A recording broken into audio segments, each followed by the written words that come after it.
नमस्कार दोस्तों, health healing and homeopathy में आज हम लोग बात करेंगे क्रॉनिक सपोरेटिव ओटाइटिस मीडिया या कानों का जो क्रॉनिक इन्फेक्शन है, कान का पर्दा फट जाना, टिम्पैनिक मेम्ब्रेन रप्चर या कान से पीक आना, ये जो प्रॉब्लम है इसको और इसका जो होम्योपैथी मैनेजमेंट है, इसका होम्योपैथी ट्रीटमेंट कैसे होता है, क्या इसको होम्योपैथी पूरा ठीक कर सकता है, जब तुरंत होता है, सडन इन्फेक्शन होता है, तब होम्योपैथी का रोल मेडिसिन क्या क्या है, सालों से या महीनों से बार बार होने वाला केसेस में होम्योपैथी कैसे काम करता है, ये सब कुछ जानेंगे तो वीडियो बहुत ही इंटरेस्टिंग होने जा रहा है। अगर आप खुद पेशेंट है या फिर आपके घर में बच्चे पेशेंट है, बच्चों में ये बीमारी ज्यादा अक्सर दिखता है, छूटता ही नहीं है, या फिर आपके कोई भी फैमिली मेंबर्स या नियरेस्ट फ्रेंड्स इसके पेशेंट है, तो आप ये वीडियो को लगातार पूरा देखिए, पार्ट स्किप मत कीजिए दोस्तों, तो आपका इनकम्प्लीट इंफॉर्मेशन बहुत प्रॉब्लमेटिक साबित हो सकता है। तो चलिए दोस्तों शुरू करते हैं।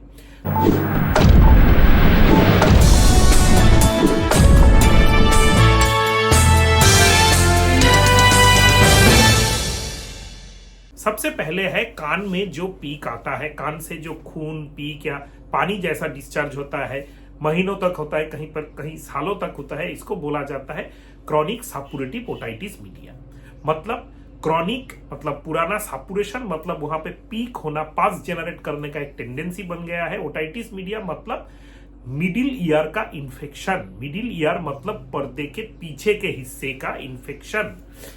इसमें क्या होता है, ये कब होता है और कैसे होता है? जैसे कॉमनेस्ट कॉज है भारत जैसे देशों में रिवर बाथिंग या पॉन्ड बाथिंग, कोई तालाब में नहा लिया या फिर कोई नदी में नहा लिया, कान में पानी चला गया, उससे इन्फेक्शन हो सकता है। हालांकि गांव में तो ये कॉमन बात है कि तालाब में और पानी में नहाया जाए, सबको इन्फेक्शन नहीं होगा, डेफिनेटली सबको इन्फेक्शन नहीं होगा, लेकिन होने का चांसेस भी रहता है।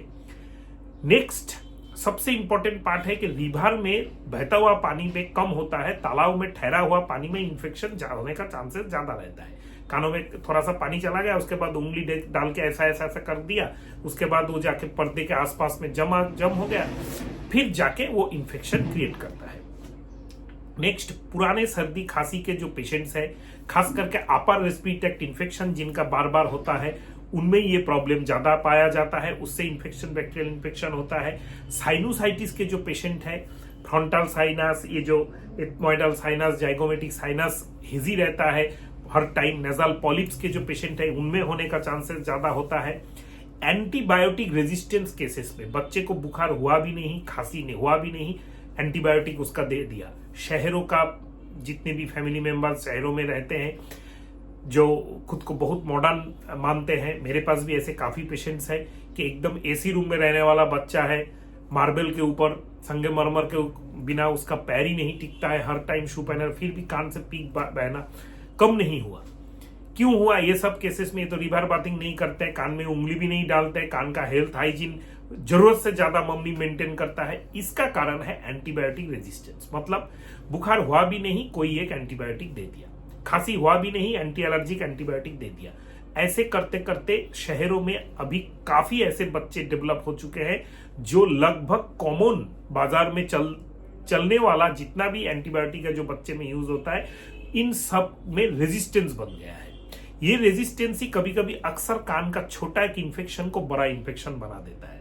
नाउ कमिंग टू हम लोग होम्योपैथी में क्या कर सकते हैं। होम्योपैथी में हम लोग बहुत कुछ कर सकते हैं। सडन जब तुरंत इन्फेक्शन होता है, कान दर्द करने लगे, कान दब करने लगे, तो मेडिसिन है बेलेडोना 200।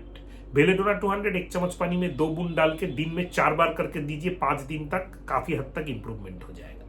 और अगर रिवर बाथिंग, पॉन्ड बाथिंग, कान में पानी जाने के कारण ये प्रॉब्लम डेवलप हुआ है, तो बेलेडोना के साथ 1-2 मिनट आगे पीछे करके रास्टॉक्स 200 देना मत भूलिएगा, 1 चम्मच पानी में 2 बूंद डाल के दिन में 4 बार करके 5 दिन।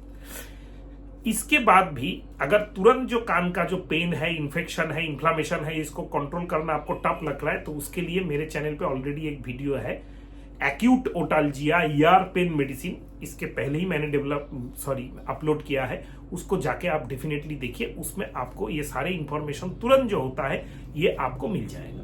नाउ कमिंग टू क्रॉनिक, मतलब 1 हफ्ता 2 हफ्ता से ज्यादा लेके महीनों तक, सालों तक चलने वाला कान का पिक कान से जो पास निकलता है वो जो प्रॉब्लम, इसमें अक्सर देखा जाता है पार्शियल और complete rupture of tympanic membrane, मतलब कान का पर्दा फट जाता है। कैसे फट जाता है?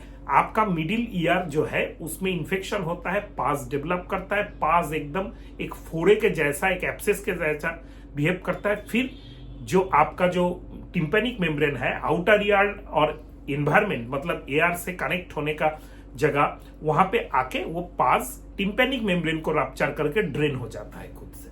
इसीलिए कान से आपको पानी पानी या खून मिश्रित पानी या फिर आपका पस या पीक टाइप का निकल रहा है।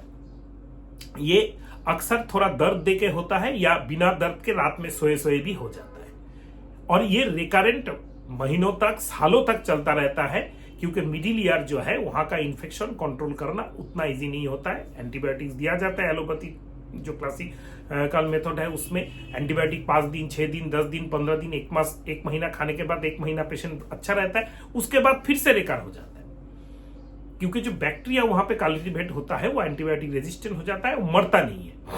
तो यहाँ पे होम्योपैथी में सॉरी, हम लोग पेशेंट को बहुत अच्छा रिलीफ दे सकते हैं, क्योर कर सकते हैं, भले कि पेशेंट कान का जो हाइजीन है, मतलब जो ऐसा पेशेंट है उसको हम लोग बोलेंगे साफ पानी में नहाओ। अगर तुम नदी में नहाते हो तो साफ नदी के पानी में नहाओ।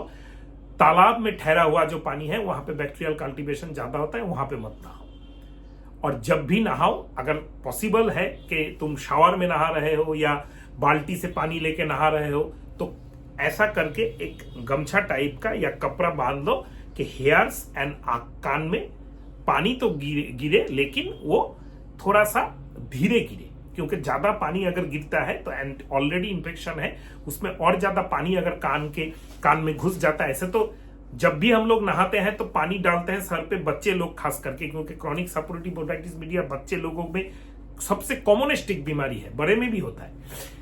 तो वो लोग क्या करते हैं, पानी डालते ही रहते, पानी डालते ही रहते, तो उनका कान में पानी जाएगा ही जाएगा। आप भी देखिएगा, थोड़ा असावधान होके कभी भी नहाने जाए तो कान में थोड़ा पानी जाता है, लेकिन ये पानी निकल भी जाता है। बच्चे लोग क्या करते हैं, थोड़ा पानी जाते ही तुरंत ही अंगुली देके ऐसे करके दबा देते हैं, तो पानी भीतर चला जाता है। और अगर टिम्पैनिक मेम्ब्रेन पहले से रप्चर हुआ हो तो पानी मिडिल ईयर तक चला जाता है, फिर इंफेक्शन कैरी आउट होते रहता है। 1 दिन का जो 2 दिन का जो मैटर था वो सालों तक चलता रहेगा। इस केसेस में हम लोग सबसे इंपॉर्टेंट जो मेडिसिन है वो है, आप सभी को ही जानते हैं, अगर 2 मेडिसिन मैं यहाँ पे आपको बताऊंगा, लेकिन इसका पोटेंसी डोज स्टेज आपको समझना पड़ेगा। ऐसे तो बहुत सारे मेडिसिन है, अक्सर मेडिसिन यूज होते हैं, बहुत सारे होम्योपैथी, किसी के पास भी जा जाओ कॉमनेस्ट वही मेडिसिन देंगे, लेकिन काम क्यों नहीं ठीक से होता है। सबसे इंपॉर्टेंट है इसमें हेड रेमेडी जो है साइलेशिया। साइलेशिया को कैसे यूज करना है, कौन से पावर में, कौन से स्टेज में कैसे यूज करना है। अगर आपका कान में ऐसा रिकरेंट इंफेक्शन है जो 2 हफ्ते से ज्यादा हो चुका है, या फिर आपका जो प्रॉब्लम है सालों से चल रहा है, तो अगर आपका कान में एक्टिव डिस्चार्ज है, वो डिस्चार्ज जो है पानी के माफिक वाटरी डिस्चार्ज, बीच बीच में खून का छींटे उसमें है, थोड़ा बहुत दर्द उतना नहीं है, लेकिन ये कंट्रोल नहीं हो रहा है, बार बार रिकरेंट हो रहा है, तो आपका हेड रेमेडी है साइलेशिया 1M। 1 चम्मच पानी में 2 बूंद डाल के सुबह खाली पेट में ले लीजिए, साफ मुंह में, दांत मांजने से आगे लीजिए, मेडिसिन लेने के 10-15 मिनट बाद दांत मांजिए। ऐसे करके आप 4 दिन लीजिए। 4 दिन लेने के बाद अगर अच्छा लगे, बेटर लगे, तो 15 दिन बाद फिर 4 दिन का रिपीट कर दीजिए, और बहुत अच्छा इसमें इंप्रूवमेंट हो, फिर भी थोड़ा बहुत प्रॉब्लम बेकार करते रहे तो 1-2 महीना बाद 10M का ऐसे ही 2 साइलेशिया 10M का ऐसे ही 2 बूंद 4 दिन ले लीजिए, जैसे 1M आपने लिया था, तो आपका काम ठीक हो जाएगा। लेकिन अगर थोड़ा थोड़ा वहां पे आपका दर्द है, लेकिन ज्यादा दर्द भी नहीं है, और आपका पीक उतना निकल नहीं रहा है, लेकिन कान बंद, हेजीनेस ज्यादा रहता है, कान भारी भारी ज्यादा रहता है, तो आपका मेडिसिन है साइलेशिया 36। गलती से भी कान के पीक के केसेस में, कान के पास के केसेस में, क्रॉनिक सपोर्टिव सीरियसम के केसेस में मत लीजिएगा। साइलेशिया 6 एकदम गड़बड़ हो जाएगा, बहुत ज्यादा पास जेनरेशन हो जाएगा। साइलेशिया 30 लीजिए, 1 चम्मच पानी में 2-3 बूंद डाल के दिन में 3 बार करके लीजिए कुछ दिनों तक, तो आपका कंट्रोल हो जाएगा। उसके बाद आप 200 लीजिए वैसे ही, फिर जैसे मैंने 1M 10M बताया, गैप दे दे के 15 दिन, 1 महीना 2 महीना आप लीजिए, इंप्रूवमेंट होगा। नाउ कमिंग टू, अगर ये पास थोड़ा महकता है, उसके साथ येलोइश पास है और उसके साथ पाज मिनिमम निकल रहा है, पेन नहीं है, लेकिन साइलेशिया से डिफरेंस यहाँ पे है येलोइश पास ज्यादा है, एकदम पीला पीला पास निकलता है, तो आपका मेडिसिन है कैलकेरिया साल्व। सेम यहां पे भी कैलकेरिया साल्व आपको 6 यूज नहीं करना है, 100% कभी भी नहीं करना है। आपको जो करना है कैलकेरिया साल्व आपको 30 यूज करना है, फिर 200 यूज करना है, फिर 1 एम यूज करना है, फिर 10 एम यूज करना है, गैप दे देंगे। अगर 30 दिन में 4 बार 3 दिन 5 दिन तक लेने के बाद काफी इंप्रूवमेंट रहा तो 7 दिन गैप दे दीजिए। फिर 200 आप 1 चम्मच पानी में 2 बूंद डाल के दिन में 2 बार 3 बार करके 5 दिन लीजिए, अच्छा इंप्रूवमेंट रहा तो 5-10 दिन 15 दिन का गैप दे दीजिए। फिर 1 एम फिर 10 एम, जैसे मैंने साइलेशिया का बताया पहले। सेम यहां पे भी ऑलरेडी ऐसा ही एक रिकरेंस जो होता है, बार बार हमने तो मेडिसिन साइलेशिया लिया था या फिर साइलेशिया कैलकेरिया साल्व मैंने यूज कर लिया, फिर पेशेंट को रेकर हो रहा है, recurring cases of chronic suppurative otitis media. हालांकि silicea 1 M 10 M is very much good remedy to stop recurrence, but हम लोग जो इंटरकरेंट मेडिसिन यूज करते हैं यहाँ पे वो है ट्यूबरकुलिनम 1 एम। ट्यूबरकुलिनम 1 एम आप 1 चम्मच पानी में 2-3 बूंद डाल के सुबह खाली पेट में 1 चम्मच पानी में 2-3 बूंद डाल के पेशेंट को दे दीजिए। मेडिसिन लेने के 10-15 मिनट बाद पेशेंट ब्रश करेगा तो आप ट्यूबरकुलिनम 1 एम ऐसे करके 3 दिन पेशेंट को दीजिए। देने के बाद आप 15 दिन तक कोई भी मेडिसिन नहीं दीजिए। 15 दिन के बाद अगर इंडिकेटेड मेडिसिन कैलकेरिया साल्व या साइलेशिया हो तो दीजिए, बहुत अच्छा काम करता है। नाउ कमिंग टू ऐसे केसेस में, जो भी ऐसे केसेस है जो क्रॉनिक सपोरेटिव ओटाइटिस मीडिया के केसेस है, एक होम्योपैथी मेडिसिन बायोकेमिक टैबलेट आप लगातार ले सकते हैं, सालों तक महीनों तक ले सकते हैं, वो है कैलीम्यूर 6X। बहुत सारे केसेस में तो रिकरेंस भी रुक जाता है, क्योर इसी से ही हो जाता है। कैलीम्यूर 6X अगर बच्चा है 10 साल से नीचे का तो 3 टैबलेट दिन में 3 बार खाने के बाद गर्म गुनगुने पानी से। अगर एडल्ट है तो 5 टैबलेट दिन में 3 बार, मतलब 10 साल से ऊपर वाला जो पेशेंट है उसको हम लोग एडल्ट मानते हैं। 5 टैबलेट दिन में 3 बार 2 चम्मच गर्म गुनगुने पानी से आप घोट लीजिए खाने के बाद।